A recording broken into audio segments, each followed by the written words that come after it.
Hi hello friends, welcome back to Media Talks. நான் உங்கள் Mounika. So promo நம்ம ஒன்று எதிர்பார்த்தோம், ஆனால் ஆக்சுவலாக கொஞ்சம் அந்த மாதிரி தான் வந்திருக்கு. ஆனால் ஃபுல்லாக வராட்டியும் ஓகே. பட் ப்ரொமோவில் ஃபுல்லாக பார்த்தலாம் என்ன நடந்துச்சு அப்படின்னு சொல்லிட்டு.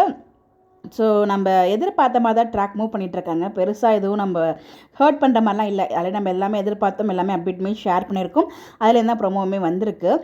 நம்ம ராகினி வந்து பார்த்திங்கன்னா பசுபதிட்ட சொல்கிறாங்க, வெண்ணிலாவை வந்து வேறு அவங்க ஊருக்கு அனுப்பி வைக்க பார்க்குறாங்க. அப்போ அது நடக்கக்கூடாது அப்படிங்கிற மாதிரி வழக்கம் போல் அவங்களோட பிளானை போடுறாங்க. அதுக்கு பசுபதி நானே பார்த்துக்கிறேம்மா, இதை நீ கவலைப்படாத அப்படிங்கிற மாதிரி சொல்கிறாங்க. அவங்க மாமா கூட ஏதோ பேசுகிறாங்க. அது என்ன பேசுகிறாங்க நமக்கு காமிக்கல. டேட்டா ப்ரெஸ் மீட்டுக்கு வந்துட்டாங்க. விஜய் கன்ஸ்ட்ரக்ஷனோட ஓனர் விஜய் இவளுக்கு நம்பிக்கை வாக்கு கொடுத்து கல்யாணம் பண்ணுறதா சொல்லி நம்பிக்கை வாக்கு கொடுத்து ஏமாற்றிட்டாராம். அதுக்கு நீங்கள் தான் வந்து நியாயம் வாங்கி தரணும் அப்படிங்கிற மாதிரி ஒரு பெரிய ப்ரெஸ் மீட். அது வந்து பார்த்திங்கன்னா சிம்பிளாலாம் இல்லை. அவங்க ஒவ்வொரு ப்ரெஸ் மீட்டும் டேரெக்டாக டிவியில் சன் நியூஸில் வரும் இல்லையா. ஸோ அந்த மாதிரி வந்து பார்த்தீங்கன்னா நியூஸில் டெலிகாஸ்ட் ஆகுது. அந்த நியூஸை ஒட்டுமொத்த காவேரி ஃபேமிலியும் பார்க்குறாங்க. அவர் என்னோட புருஷன் அப்படின்னு வெளியில் உரிமையாக அடிக்கடி பேசிகிட்டு இருக்காங்க. செம்ம கடுப்பாகுது. அந்த அம்மா மோதிரத்தை போட்டு விட்டாங்களே, அதை சீக்கிரம் வந்து விஜய் வாங்கினா நல்லாயிருக்கும். அதை வச்சு தான் அவங்க வந்து என் பொண்டாட்டி என் புருஷன் சொல்லிட்டு இருக்காங்க. மேபி அதையும் ரிவீல் பண்ணிவிடுவாங்களோ. அதெல்லாம் ரிவீல் பண்ணாங்கன்னா காவேரி ஃபேமிலி சும்மாவே ஜிங்குன்னு ஆடுவாங்க. ஐயோ அதெல்லாம் நினச்சது பயமாக இருக்குது. பட் ஆனால் அதெல்லாம் கொண்டு போக மாட்டேன்னு நினைக்கிறேன். பட் என்ன தான் அவங்க பேசியிருந்தாலும் கடைசியாக ஃபைனல் டச் கொடுத்தாரு பாருங்கள் விஜய்.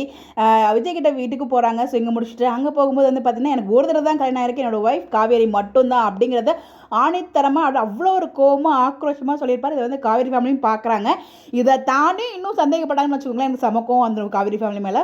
இவ்வளோ டார்ச்சல் பண்ணும்போது என்னோட ஒய்ஃப் காவேரி தான் அப்படின்னு சொல்லிட்டு அத்தனை பேர் முன்னாடி சொன்னாங்க பார்த்தீங்களா. இந்த எபிசோடில் இந்த ஒரு ப்ரொமோவில் அது மட்டும் தான் கொஞ்சம் ரிலாக்ஸாக இருந்துச்சு, கொஞ்சம் ஹாப்பியாக இருந்துச்சு.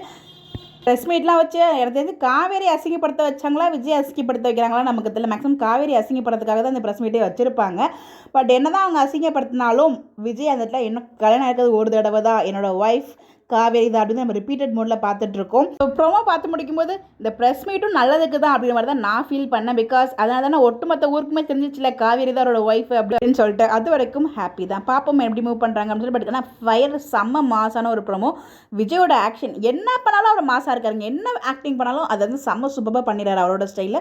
உங்களுக்கு ரொம்ப சூப்பராக இருந்துச்சு. நீங்கள் ப்ரோமோ பார்த்தீங்களா எப்படின்னு சொல்லிட்டு இருக்கிறதுல மறக்காமல் கமெண்ட்டில் சொல்லுங்கள். இந்த ப்ரோமோ பார்த்துட்டு உங்களுக்கு என்ன தோணுது அப்படின்னு சொல்லிட்டு உங்களோட பாயிண்ட் ஆஃப் வியூவை மறக்காமல் கமெண்ட்டில் ஷேர் பண்ணுங்கள். இந்த மாதிரி அப்டேட் தெரிஞ்சுக்க நம்மளோட சேனலை ஃபாலோ பண்ணிக்கோங்க. Bye bye.